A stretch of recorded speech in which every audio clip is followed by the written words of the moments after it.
Okay, this might sound really silly, but did anybody watch the Cincinnati Open and see the young man who actually I heard had won Wimbledon? This is coming from a person who doesn't know any sports, right? But we were there. It was a lot of fun. And we watched the match of Alcaraz, who won Wimbledon, play against someone who was 16 years older than him, his opponent, Monfils, okay? And I was like, I like this guy. He's in his 30s. Go, man. I want to root for the underdog, because everyone else in the stands was cheering for Alcaraz, I felt like anyway. And it was close the entire time. It was like, this one won, this one won. Okay. They went into their tie-breaking set, whatever it's called in tennis. Sorry, guys, don't hate me. And I think Monfils was about to win, and rain moved in, and they had to stop the game. And so these guys didn't get to play until the next day, but they came back, started where they stopped, finished it, and Monfils won. And I was very excited for this, and let me tell you why. Not because I have anything against the other guy. So again, don't hate me if you cheer for Alcaraz, but it was encouraging and empowering to be reminded that age doesn't matter. Sometimes you have better days than others, and you're still showing up either way. So this 21-year-old Alcaraz who had won Wimbledon didn't have a bad match by any means, but maybe wasn't his best. And then someone much older than him that people would have written off, or maybe if I were in that position, I would have written off myself and been like, well, you know, I'm older, my body doesn't move as fast.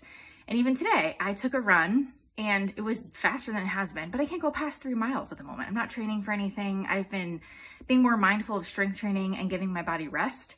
And so I'm not training in the running capacity. And sometimes I get discouraged, like, man, I should be here, I should be here. And you play that comparison game. But I want you to remember that you have done it before. You can do it again. It may look a little different. You may have to train differently, but people who are in tip-top shape have slower days or off days, and people who are not in the best of shape also have good days and can keep going. So when you're in that mindset of like climbing that mountain or getting through the workday or just taking that 1 mile walk or trying to get 10 minutes of strength training in because it's all you can fit in your day, I want you to remind yourself that every little bit counts and every little bit gets you to where you need to be. And some days are going to be better than others. Some days are going to be easier, harder, whatever. But age doesn't matter. You can still do it.